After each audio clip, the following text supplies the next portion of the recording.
Choosing to defend the Engineer Liz Ryder or assist the Empire in their attack against her is the latest choice presented to players in Elite Dangerous.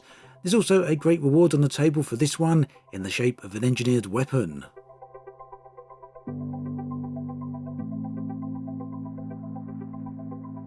So, last month, a bunch of Empire starports were attacked by the terrorist organisation NMLA.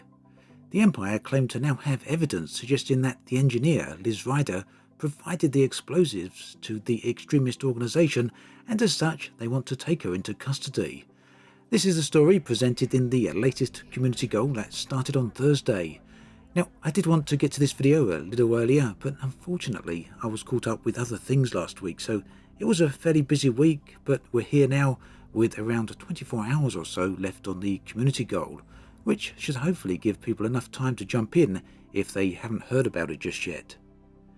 Now, this is a combat-focused goal where you will be able to choose a side.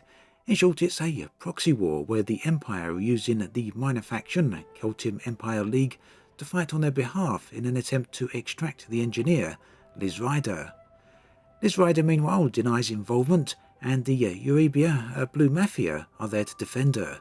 Now, unlike the other recent community goals, this one is going to be slightly different because there will be a clear winner and a clear loser of this community goal, which will likely affect the next stages of the story. If the Empire were to win, for example, then it's very likely Liz Ryder would be captured. However, to discourage that from even happening and to slant the odds in favour of the engineer, she has offered a reward in the form of an engineered weapon. In short, supporters of Liz Ryder who reach the top 75% of contributors in the community goal will be given a fully engineered, lightweight and high-capacity Class 2 Seeker missile rag with thermal cascade, and this will be put into storage for them in the local starport within the engineer's star system. The Empire, meanwhile, are offering no such reward, so it was pretty obvious from the start then that for the most part players were going to side with the engineer, and indeed that is exactly what has happened. So far, the engineer's side of the community goal has generated over 6.5 times more combat bonds than the Empire's side. Now, to get involved with this community goal, simply head on over to the Eurabia star system and make sure to sign up for the community goal at either the how do we pronounce this one? The Araya Flurrible Starport. For the engineer, yeah. Or the megaship Prelude to Victory, much easier to pronounce, for the Empire. Conflict zones are dotted around the star system where you can engage with the war. Meanwhile, for other stories on Galnet that have been recently posted, in fact yesterday there was another one, the story about the Federation continues to unfold. Many of you will no doubt be aware of the deal with the Starship One. That was the former Federation President Jasmina Halsey's ship, which was destroyed with her on board some years ago.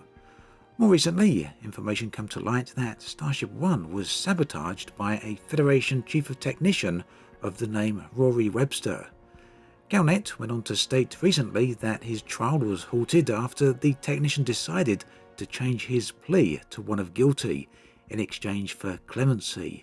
He claims he was acting under orders and has information to prove or suggest who gave him these orders, so the trial was actually put on hold, and I think he's about to or has given his testimony.